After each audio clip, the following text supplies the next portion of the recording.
Buenas tardes, doctor. Disculpe la tardanza. Muy bien. Buenas tardes, compañeros.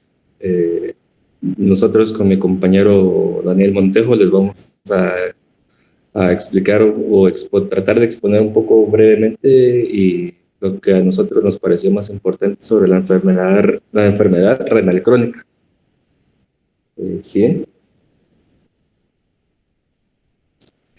Primero, teniendo en cuenta de que la enfermedad renal crónica es un proceso en el cual el daño renal va de manera progresiva y en tiempo sostenido. Me refiero a progresión en el tiempo también. Primero vamos a tomar en cuenta las funciones principales del riñón a una manera de repaso, porque estos ítems que tenemos acá los vamos a tocar en los trastornos, en las patologías que causa también la enfermedad renal crónica. Recordando que el riñón es el encargado de depurar y excretar productos de metabolitos, de metabolito y sustancias tóxicas. Así también es encargado y participa en la regulación de la presión arterial, ya sea regulación a largo plazo, controlando el sodio y la excreción renal de agua, o regulación a corto plazo mediante la producción de renina, que a la larga que va a activar el sistema de angiotensina 2. También va a controlar, va a tener a su cargo la regulación hídrica y electrolítica, de sodio, potasio, cloro, bicarbonato, tanto todos estos para mantener una homeostasis de estos electrolitos. Así también va a controlar o va a formar parte del sistema de control del equilibrio ácido-básico, eh, permitiendo junto con los pulmones y los amortiguadores que se encuentran en la sangre, que es la hemoglobina, forman parte del equipo que regula el equilibrio ácido-básico del cuerpo, siendo también el riñón el único canal o vía para eliminar ciertos ácidos que son productos del metabolismo de la proteína, como es el ácido fosfórico y el ácido sulfórico. También en el equilibrio de ácido básico, recordemos de que parte de la nefrona secreta hidrógenos, ion hidrógeno, y también puede reabsorber hidrógeno o bicarbonato dependiendo de la situación. Y también el riñón interviene en la producción de eritrocitos mediante la producción de eritroproyectina. Así también el riñón es encargado de secretar y metabolizar y excretar hormonas, especialmente el 1,25 de hidroxivitamina D, o también conocida como calcitrol, y también la glucogenia. Siguiente.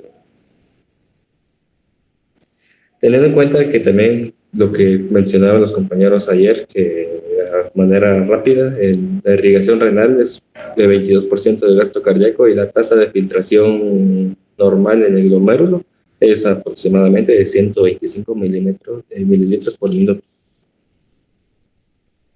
Siguiente. En la enfermedad renal crónica, ya como contexto, según la bibliografía utilizada, nos dice de que es un conjunto de procesos fisiopatológicos que van a culminar en un deterioro progresivo y a largo plazo de la función renal y la tasa de filtración glomerular. No solo es de la tasa de filtración glomerular, sino de todas las funciones que recordamos anteriormente que tiene el riñón. Y de la fisiopatología de todas las enfermedades renales se pueden dividir en dos. De una causa, por así decirlo, una causa directa, que son mecanismos que pertenecen a una causa principal de enfermedad que afectan propiamente el parénquima renal, como por ejemplo cuando hay una glomerulonefritis, o una inflamación, a veces ocurre un depósito de complejos inmunitarios en la membrana basal, y esto aumenta la permeabilidad capilar y promueve que haya un deterioro de la membrana. Y el otro grupo al cual en el cual se podría dividir la fisiopatología es un grupo en el cual se puede decir que es una disminución permanente de la masa renal. Esto es debido a que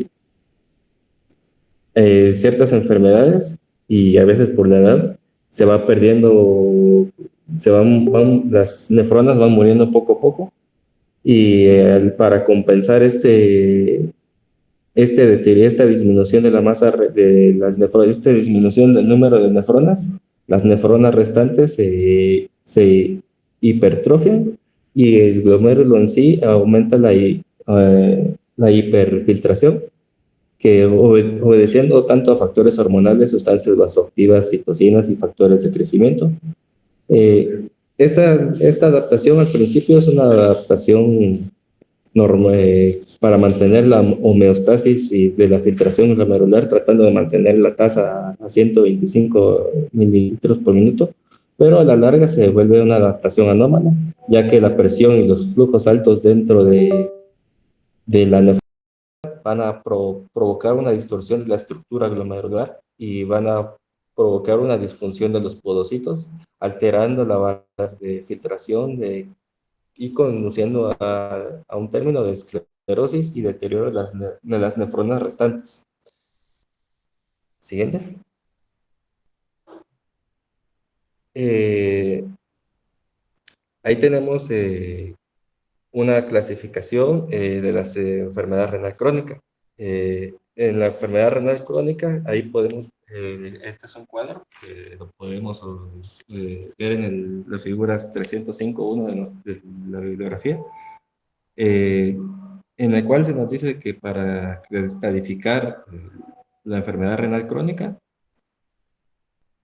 es necesario calcular la tasa de filtrado glomerular, en lugar de depender solo de la concentración sérica de creatinina.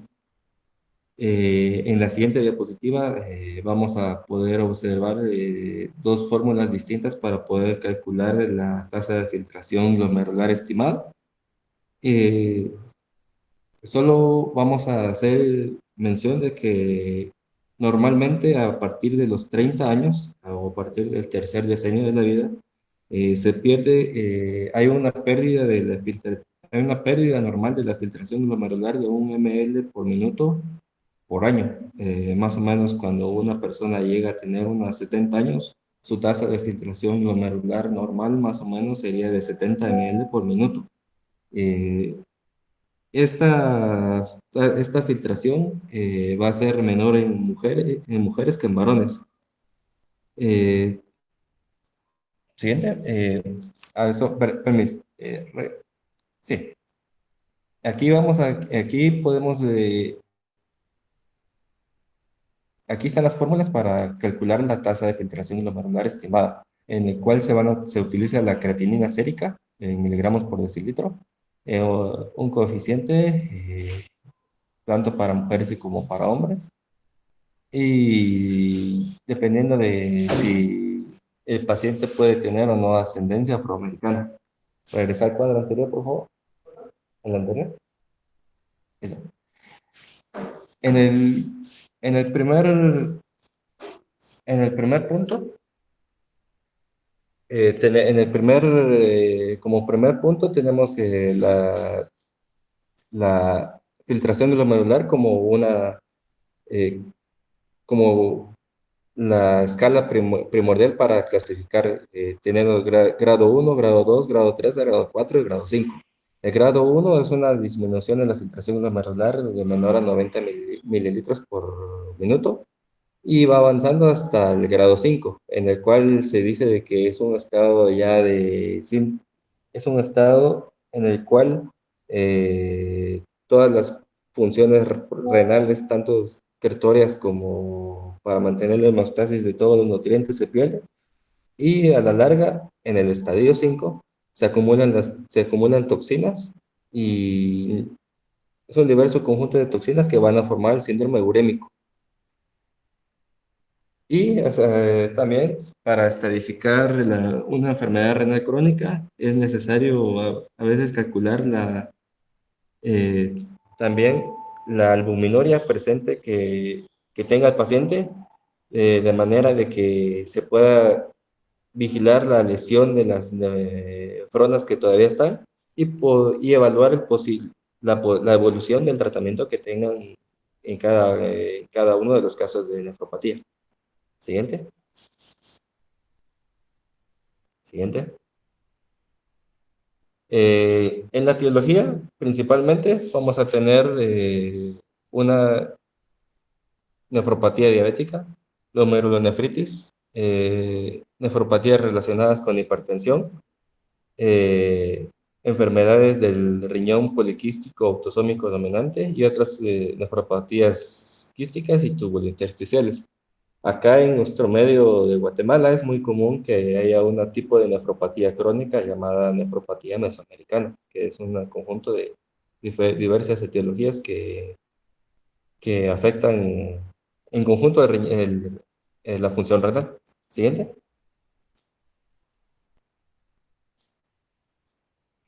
Como factores de riesgo tenemos la hipertensión, padecer diabetes mellitus, enfermedades autoinmunitarias, el envejecimiento, la descendencia africana, antecedentes familiares de nefropatía, episodios previos de enfermedad renal aguda, como lo mencionaron ayer, la presencia de proteinuria, anomalías con el sedimento urinario, anomalías estructurales de las vías urinarias, obesidad en la infancia.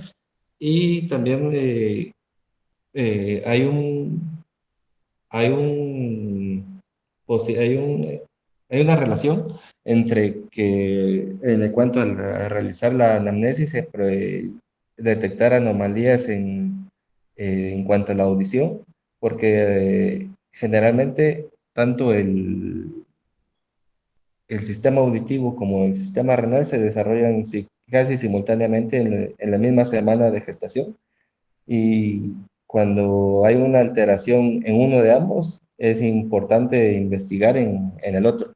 ¿Sí?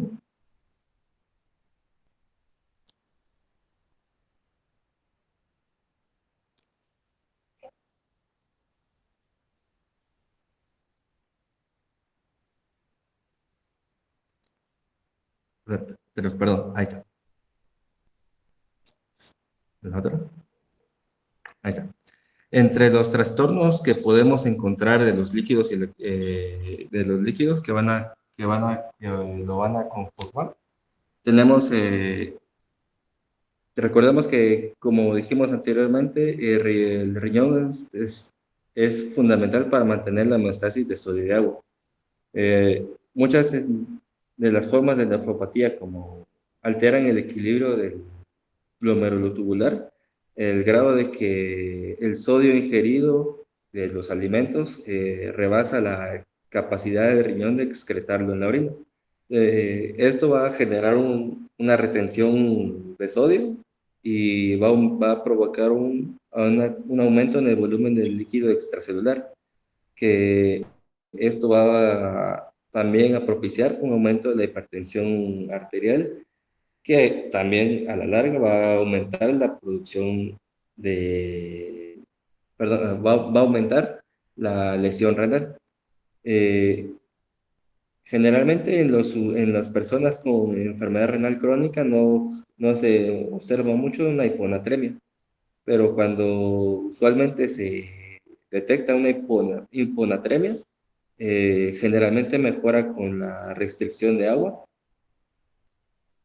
En el tratamiento en cuanto al sodio, cuando hay una hipernatremia, podemos que se pueden usar los diuréticos tiacídicos, generalmente en la etapa 3, y también podemos usar diuréticos con acción en el asa de Ende, como lo es la furosemida, la bumetamida y la torsemida. En el caso de la hemostasis de potasio, cuando hay una disminución, generalmente La hemostasis de potasio está controlada tanto por la excreción como la excreción de potasio no solo está controlada por el lado renal, sino que también por el lado gastrointestinal. Eh, eh, en las enfermedades renales crónicas, eh, generalmente se puede detectar una hiperpotasemia cuando se pierde uno de los factores, en el otro caso, cuando hay una alta ingesta de potasio o cuando se pierde la capacidad gastrointestinal de excretar potasio. La hipopotasemia casi no es frecuente en la enfermedad renal crónica y cuando está, generalmente indica que hay una ingestión de potasio inadecuada. En cuanto a la acidosis metabólica, eh, generalmente la mayoría de las personas con esta patología siguen acidificando la orina, pero recordemos de que el riñón, hay un proceso propio que es el ciclo del amonio, el amoníaco, perdón, y esto al alterarse aumenta la concentración de amoníaco en el interior y pierde, al perder el riñón la capacidad de su sistema buffer, aumenta la acidosis metabólica. Generalmente en los enfermos renales crónicos la acidosis metabólica es leve, pero se corrige muy a menudo con complementos orales de bicarbonato. En el caso del metabolismo de calcio y fosfato, ahí sí no mucho le logramos entender, pero de lo que logramos entender es que cuando hay hay un aumento progresivo de la lesión renal, eh, al disminuir la tasa de filtración glomerular, disminuye por consiguiente la excreción renal de fósforo. Al disminuir la concentración renal al disminuir la al disminuir la excreción de fósforo, aumenta la concentración plasmática de fósforo, generando así que haya una hiperfosfatemia sérica que va a aumentar la producción de la hormona paratiroidea, que a la larga va a provocar una, una resorción ósea, generando más pérdida de, de calcio hacia el líquido extracelular, aumentando esto en el líquido extracelular y no pudiendo ser excretado. A su vez que como el riñón es importante para convertir la forma activa de la vitamina D3, que es importante para la regulación también de calcio. Siguiente.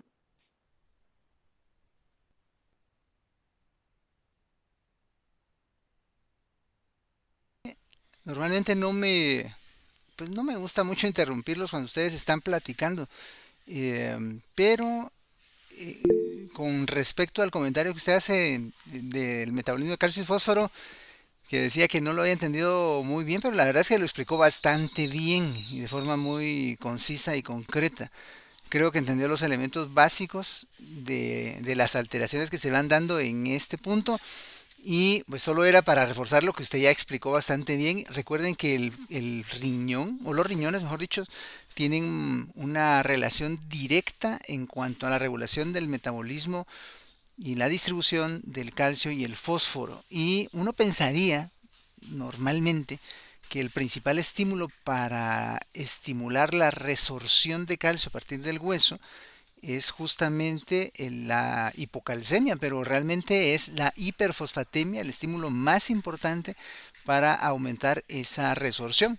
De manera que cuando empieza a haber hiperfosfatemia, porque los riñones ya no logran sacar adecuadamente o expulsar el exceso de fósforo de la sangre, empieza a incrementarse la secreción o la salida del calcio a partir de los huesos que constituyen realmente el único depósito corporal de calcio, pues total.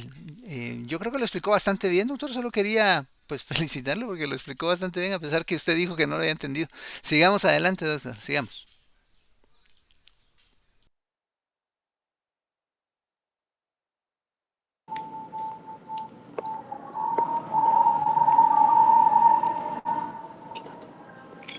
Continuando con las manifestaciones clínicas y de laboratorio de la nefropatía crónica de la uremia, vamos a encontrar las anomalías cardiovasculares. Empezando que esas van a ser la principal causa de morbimortalidad en pacientes en todas las etapas de la enfermedad renal crónica. Vamos a encontrar que el riesgo va a ascender en estas enfermedades en todos los pacientes con enfermedad renal crónica. Con respecto a la población, en cuanto a la edad y el género, va a variar de 10 a 200 veces según sea el estadio de estas, ¿verdad? Y entre un 30 y un 45% de los pacientes que alcanzan la etapa del 5 tienen complicaciones cardiovasculares avanzadas. Continuando con con las anomalías cardiovasculares, vamos a encontrar la enfermedad vascular isquémica. Esta va a estar presente en los enfermos renales crónicos en cualquier etapa y va a constituir el factor principal de riesgo de enfermedad cardiovascular isquémica, incluidas así los tipos coronario oclusivo, vascular cerebral o vascular periférico. Esto se debe a que la mayor prevalencia de la enfermedad vascular en individuos que tienen enfermedad renal crónica va a provenir de los factores de riesgo tradicionales o clásicos y no tradicionales. Los no tradicionales van a ser aquellos que vamos a encontrar vinculados directamente con la enfermedad renal crónica. Entre los factores tradicionales vamos a comprender la hipertensión, hipervolemia, dislipidemia, hiperactividad simpática e hiperhomocisteinemia. Y entre los factores propios de la enfermedad como tal van a comprender la anemia, hiperfosfatemia, hiperparatiroidismo, apnea del sueño, y también una inflamación generalizada. Más que todo, el estado inflamatorio se va a relacionar con la disminución de la función renal, que se va a reflejar en una mayor concentración de reactivos de la fase aguda circulantes tanto como citocinas inflamatorias y la proteína C reactiva, en una disminución correspondiente de los reactivos negativos de la fase aguda. Estos van a ser como la albúmina sérica y la fetuina. También vamos a encontrar que otra enfermedad cardiovascular va a ser la insuficiencia cardíaca, que se va a estar va a haber una función cardíaca normal en consecuencia de la isquemia del miocardio. También se va a encontrar que va a haber una hipertrofia del ventrículo izquierdo y miocardiopatía franca. Este se puede combinar con la retención de sodio y agua, que suele observarse en la mayoría de los casos de los enfermos renales, y suele combinar con una insuficiencia cardíaca, incluso con episodios de edema pulmonar. También puede haber una hipertensión e hipertrofia ventricular izquierda, la cual va a ser, la hipertensión es una de las complicaciones más frecuentes que generalmente observamos en los enfermos renales. Si nos damos cuenta cada vez que evaluamos un paciente que llega a la emergencia, lo vamos a encontrar hipertenso en la mayoría de los casos, y esta suele aparecer al inicio de la nefropatía y se va a vincular con resultados adversos. Esto es como la aparición de hipertrofia ventricular y una pérdida más rápida de la función renal. También muchos estudios han relacionado la presión arterial y la rapidez de la evolución de la nefropatía diabética y no diabética. Y una hipertrofia ventricular izquierda y la miocardiopatía dilatada van a ser uno de los factores más importantes de riesgo de complicaciones y de las principales muertes de origen cardiovascular en cualquier individuo que tenga este tipo de enfermedad y solamente. También encontramos que va a haber una enfermedad pericárdica. Esto va a ser generalmente percibido por el paciente como un dolor pericárdico que se va a intensificar con la respiración y se acompaña de un roce. Esto va a ser el signo diagnóstico de la pericarditis. En algunas, generalmente vamos a poder observar anomalías electrocardiográficas clásicas como la depresión del intervalo PR y la elevación difusa del segmento ST. También podemos encontrar que la enfermedad pericárdica se va a acompañar a veces de un derrame pericárdico que se identifica en el ecocardiograma, y que puede ser asintomático y aparecer pericarditis sin derrame notable. Continuando, vamos a encontrar que existen también anomalías hematológicas. Entre estas anomalías vamos a encontrar la anemia y una hemostasia anormal. En cuanto a la anemia, se va a observar una anemia normocítica normocrómica, a partir de la etapa 3 de la enfermedad renal crónica y es un signo casi constante de la etapa 4. Va a ser la causa primaria en el sujeto con esta enfermedad y va a ser debido a la producción insuficiente de la eritropoyetina por parte de los riñones, los cuales van a estar afectados por la enfermedad como tal. Algunos otros factores adicionales los podemos ver en este cuadro, como va a ser la deficiencia relativa de eritropoyetina, acortamiento de la vida de los eritrocitos, diátesis hemorrágica, ferropenia por absorción deficiente de alimentos y hemoglobina de vías gastrointestinales, hiperparatiroidismo, fibrosis de médula ósea, inflamación crónica, deficiencia de ácido fólico, vitamina B12, hemoglobinopatía y enfermedades coexistentes. Entre estas puede ser el hipotiroidismo, hipertiroidismo, el embarazo, la enfermedad por VIH, enfermedades autoinmunitarias y fármacos inmunodepresores. Este cuadro me parece muy importante, ya que a partir de él podemos realizar diferentes exámenes, los cuales nos van a permitir ver la gravedad de la enfermedad dentro del paciente. Tanto los niveles de eritropoyetina, los niveles de ácido fólico, de vitamina B12, de hierro, los cuales nos van a permitir guiar al paciente hacia, como tal, un mejor tratamiento, complementando así como los instrumentos que utilizamos para mejorar la anemia del paciente, ya que si tenemos una deficiencia de eritropoyetina, a pesar de tener los niveles normales de ácido fólico, de vitamina B12, no vamos a conseguir que los niveles de hemoglobina aumenten, o caso contrario, con los niveles de eritropoyetina adecuados y no observamos los niveles de ácido fólico o la vitamina B12, vamos a encontrar que tampoco va a estar subiendo la hemoglobina. También encontramos una hemostasia anormal. Los individuos en las etapas ulteriores de la enfermedad pueden tener prolongación de tiempos de sangrado, menor actividad del factor plaquetario 3 y anomalías de la agregación y la adherencia plaquetaria y menor consumo de protromina. Algunas manifestaciones clínicas son importantes de una mayor tendencia a la aparición de hemorragias y equimosis, una pérdida de sangre en incisiones quirúrgicas, menorragia y hemorragia espontánea del aparato digestivo.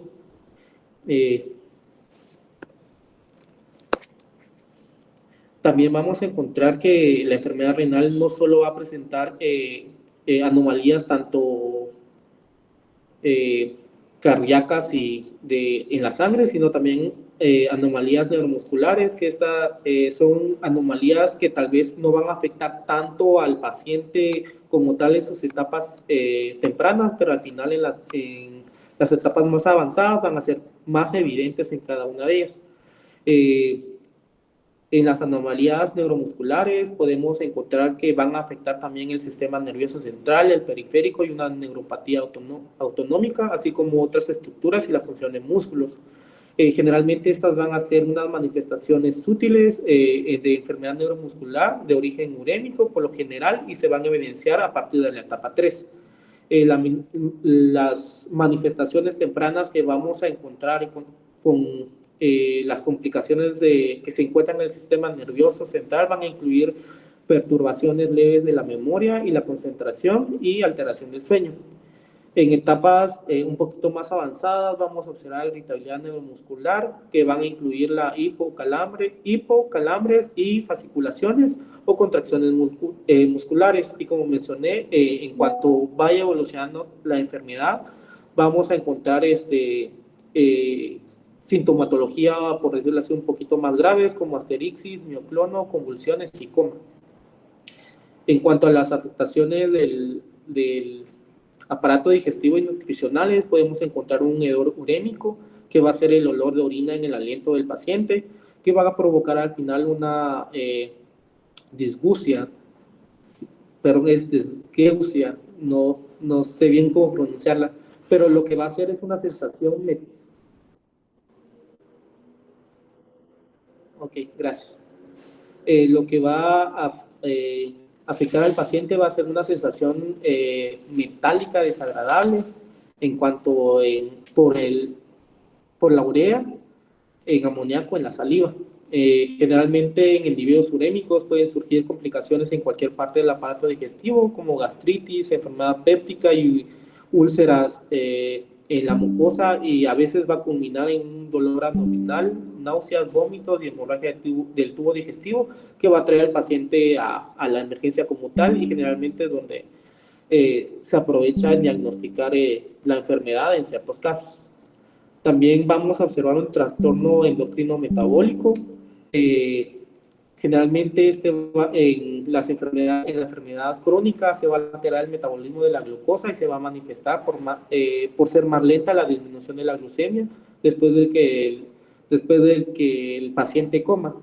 Sin embargo, generalmente la glucemia en el ayuno va a ser normal, o va a mostrar un incremento leve, y la intolerancia mínima a la glucosa no necesita de tratamiento específico. En cuanto a las anormalidades de la piel, generalmente cuando vemos a un paciente renal, generalmente lo podemos no diagnosticar como tal, sino guiar el diagnóstico al observar la coloración de la piel, ya que estos van a estar con un tono un poco más oscuro, por decirlo así, ya que se va a ver reflejado por depósitos de metabolitos pigmentados, retenidos o urocromos. Y yo creo que la mayoría de nosotros hemos visto a pacientes con enfermedad renal crónica. Generalmente los vemos con un tono marrón, moreno, por decirlo así, y creo que es muy identificable al observarlo dentro de la emergencia.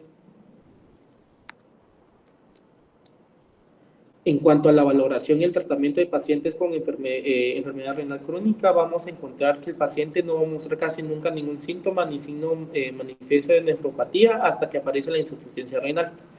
Esto es importante, ya que la mayoría de pacientes que debutan, vamos a encontrarlos con que vienen a la emergencia no por problemas renales, sino por consecuencias de las anormalidades anteriormente mencionadas, y es donde se les realiza el diagnóstico como tal, y estos se quedan incrédulos al saber que son renales, ya que refieren sentirse bien y no refieren, o sea, llegar a la emergencia como tal por una anormalidad de riñón, por decirlo así.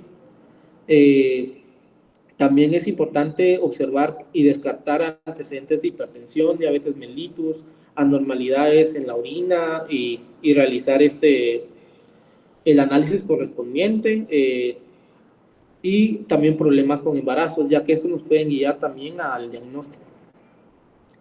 En los estudios de laboratorio como tal podemos utilizar diferentes laboratorios que nos van a orientar a la búsqueda de signos, del cual nos van a dar un factor causal del proceso patológico que va a agravar el problema, y también del grado del daño renal y sus consecuencias. Generalmente estas las podemos encontrar o realizar en personas mayores a 35 años, donde la enfermedad renal no es explicada. Podemos realizar una electrofóresis de proteínas en suero y orina, especialmente si existe anemia y una mayor concentración sérica de calcio, o incluso si es inadecuada normal en caso de insuficiencia renal manifestada. Dentro de estos estudios de laboratorio podemos realizar una hematología para valorar los niveles de hemoglobina del paciente y valorar si existe o no anemia. Una química con función de renal, como tal la creatinina y el BUN, son creo que los marcadores principales, los cuales nos pueden permitir guiar este diagnóstico. El análisis de la orina para ver los sedimentos, cómo se encuentran, y también es importante realizar pruebas infecciosas a estos pacientes. Esto se debe a que tanto el VIH como la coexistencia de hepatitis B o C tanto nos pueden dar un indicio del tratamiento o de la supervivencia del paciente para ver cómo podemos ayudarlo. También, como mencioné anteriormente, tenemos que ver los niveles de vitamina D, B12, ferrocinética y de PTH. Estos nos van a permitir ayudar al paciente tanto con la vitamina D, ya que tienen una deficiencia, ya que generalmente en el riñón es donde se lleva a cabo la activación de la vitamina. Entonces, si a pesar de que el paciente salga al sol, esta no se va a activar. Entonces es necesario que para el tratamiento del paciente le recetemos vitamina D activada, ya que sus riñones son incapaces de hacerlo. Vitamina B12, una ferrocinética para evaluar los niveles de anemia y descartar este origen, y si es de y si también está aunado a estas deficiencias, apoyar al paciente con, el, con las vitaminas correspondientes. En cuanto a los estudios de imágenes, el marcador principal que vamos a utilizar va a ser una ecografía renal, el cual nos va a permitir evaluar, y es el estudio como más útil de esta categoría, y va a verificar la existencia de los dos riñones, va a señalar si estos van a ser simétricos y van a permitir una estimación de su tamaño, y va a descartar tumores y signos de obstrucción, ya que la enfermedad renal no solo crónica no se va a producir solamente por riñones pequeños, sino puede ser en riñones normales, como en el caso de la diabetes mellitus, o también en caso de tumores. También la ecografía Doppler nos permite hacer la evaluación pertinente del riñón. Eso principalmente para descartar una trombosis arterial. También estudios de medicina nuclear, tomografías y resonancia magnética nos va a permitir realizar el diagnóstico. En cuanto a la biopsia renal, es importante mencionar que si ambos riñones son pequeños, no es conveniente realizar el material y una biopsia. Eso es debido a que el procedimiento es difícil. También el resultado que vamos a obtener va a ser casi siempre el mismo, que va a encontrar cicatrices que quizás no identifiquen el trastorno principal primario, y va a pasar el margen de oportunidad para emprender el tratamiento específico contra la enfermedad. Eso es en casos avanzados. En cuanto cuando el diagnóstico renal sea en las primeras etapas, entonces es cuando la biopsia renal es un marcador importante que nos va a permitir guiar el diagnóstico como tal, y nos va a permitir un tratamiento oportuno para evitar el avance de la enfermedad. Para la comprobación del diagnóstico es más importante distinguir que la enfermedad renal crónica de una insuficiencia renal aguda o subaguda, y con los métodos diagnósticos que anteriormente mencioné, aunado a los laboratorios y la clínica del paciente. En cuanto al tratamiento, este tratamiento lo que vamos a hacer es, cuando se encuentran etapas iniciales, va a ser evitar que la enfermedad siga produciéndose o evolucionando. Entre este tratamiento podemos aplicar yecas y aras, y con tal de mantener una presión arterial menor de 130 a 80 milímetros de mercurio a todos los pacientes renales que van a cursar con una hipertensión. También es importante mencionar que en las etapas primarias de la enfermedad renal crónica, lo que podemos realizar ahí es preparar al paciente con antelación de 2 a 3 meses antes para el tratamiento renal de sustitución renal adecuado que se va a acoplar al paciente. Cuando hablamos de esto, generalmente va a ser a decisión del paciente inicialmente lo que se tiene que realizar. Eso sería en un contexto de que el paciente se detecte de una forma temprana, ya que si el paciente va a empezar con un terapia de reemplazo renal adecuado, podemos empezar con una diálisis peritoneal para evitar una hemodiálisis directamente con el catéter. Generalmente eso sería lo ideal, pero como Generalmente aquí en el hospital los pacientes ya vienen debutando con hemodiálisis de urgencia, entonces no podríamos realizarlo idealmente.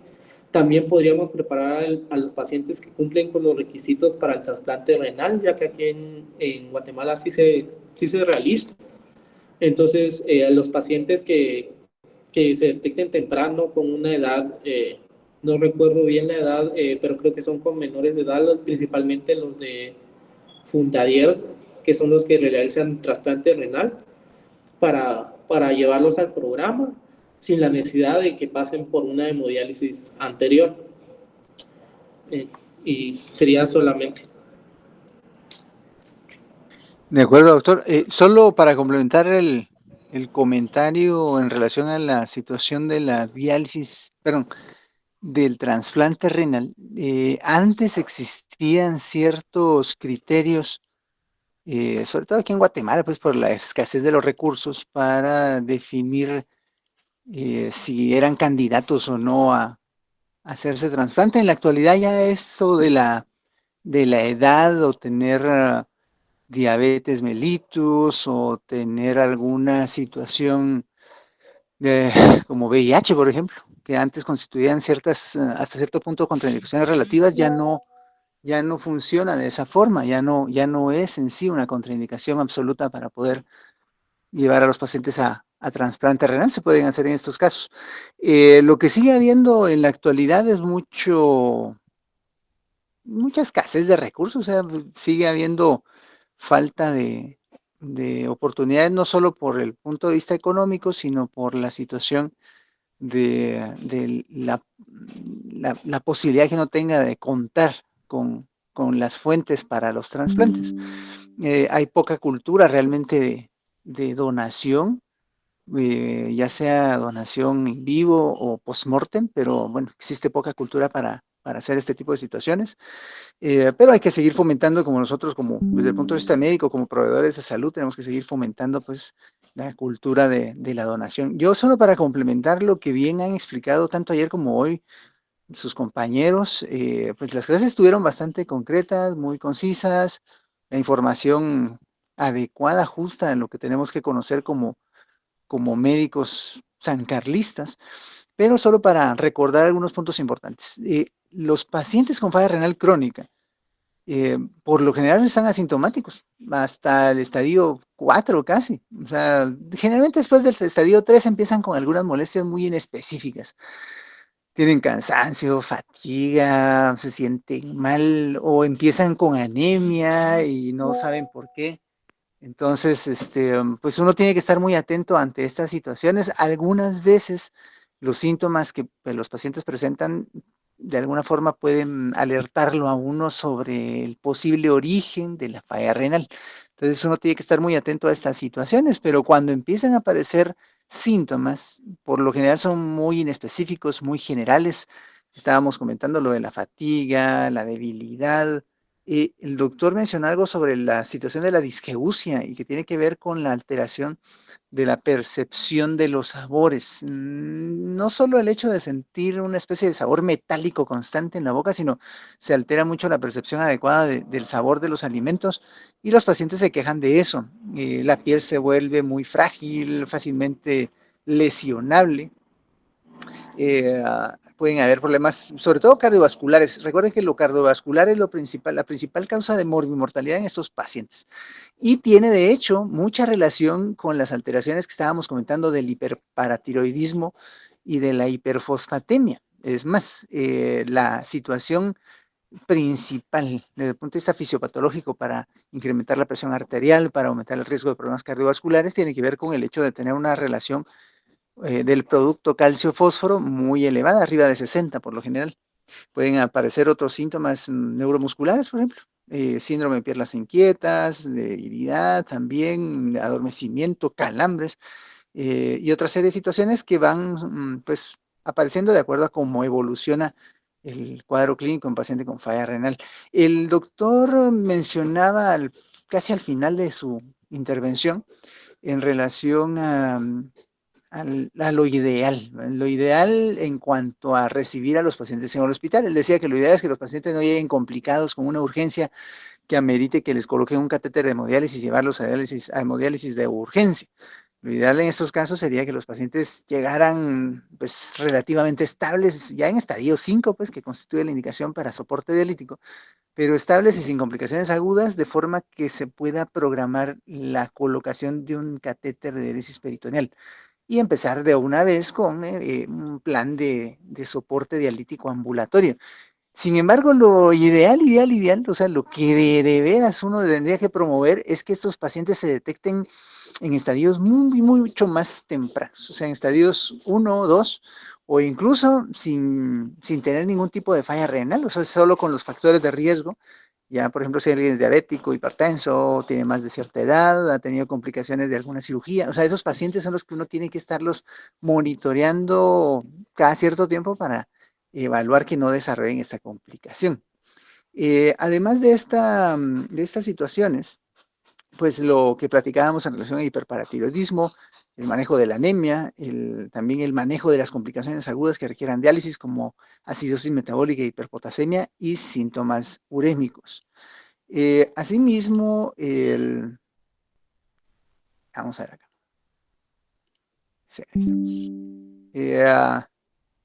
Vean cómo los signos y síntomas o las alteraciones que estamos comentando no aparecen sino hasta que está muy avanzado el proceso. O sea, vean cómo los pacientes empiezan a tener hipertensión arterial o alteraciones de tipo cardiovascular cuando empiezan a reducirse por abajo de 80 mililitros por minuto la tasa de filtrado glomerular, y no es hasta que baja más o menos a 50 mililitros por minuto que empieza a aumentar la PTH, aparece anemia significativa ya en estadio 3, o sea, ya con los pacientes con 40 mililitros por minuto, y acidosis e hiperpotasemia hasta que ya está por debajo de 20, o sea, los pacientes ya están prácticamente cruzando la frontera entre el estadio 4 y el estadio 5.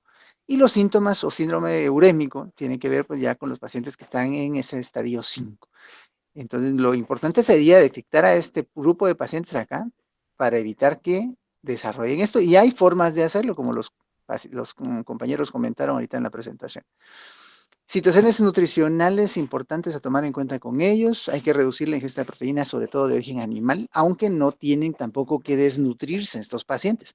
O sea, uno tiene que darles un aporte mínimo, pero suficiente de proteína para pues, mantener cierto estado nutricional correcto y a la vez reducir la progresión de la falla renal. También se tiene que tener como objetivo mantener una ingesta de sodio que no sea mayor de 2 gramos por día. Eso resulta ser adecuado para la mayor parte de pacientes. Y también restringir, sobre todo en los estadios más avanzados, la ingesta de líquidos a menos de 2 litros al día. Uno tendría también que tomar en cuenta que los pacientes deben reducir, sobre todo en los estadios más avanzados, 4 o 5, la ingesta de fósforo, aunque prácticamente todo lo que contenga, pues, todo lo que uno come tiene fósforo al final, pero hay alimentos que tienen más fósforo, ¿verdad? Por ejemplo, los huevos, todos los productos lácteos, todos los productos cárnicos, los productos de las aves, o sea, uno tiene que estar pues seleccionando qué comer y qué no comer para estos pacientes. ¿Cuándo referir? Bueno, los pacientes con estadio 1 y 2, la verdad es que uno tiene que estar muy atento. ¿Saben? Hay una fórmula que uno puede utilizar, bueno, hay varias, ¿no? Pero la seca de EPI, uno puede utilizar el celular o una tablet para descargar la aplicación del cálculo de la tasa de filtrado glomerular y de esa forma, pues siempre hacer la medición de este parámetro, solo introduciendo los parámetros con los cuales uno cuenta en el paciente, la edad, el sexo y la creatinina. Eso le da a uno la tasa de filtrado glomerular, aún con creatininas normales. O sea, recuerden hacerlo siempre en todos sus pacientes, sobre todo si son pacientes que ya han tenido alguna lesión, algún antecedente, si son diabéticos, hipertensos, mídanselo a todos, por favor. Y de acuerdo a eso, pues si ya ustedes consideran que su paciente está ya llegando a un estadio 3 o avanzando ahí, pues estos pacientes de plano los tiene que ver el nefrólogo. Y cuando ingresarlos o admitirlos al hospital, pues sobre todo cuando tienen descompensación aguda de su falla renal o tienen alguna complicación como hiperpotasemia, hipervolemia, que no responda a tratamiento médico o que requieran algún tipo de soporte dialítico por uremia. Básicamente con esto pues vamos a concluir la clase de hoy. Y si tienen alguna duda o comentario, o si el doctor Gebhardt pues, quisiera comentar algo también, estamos ahí pendientes de sus comentarios.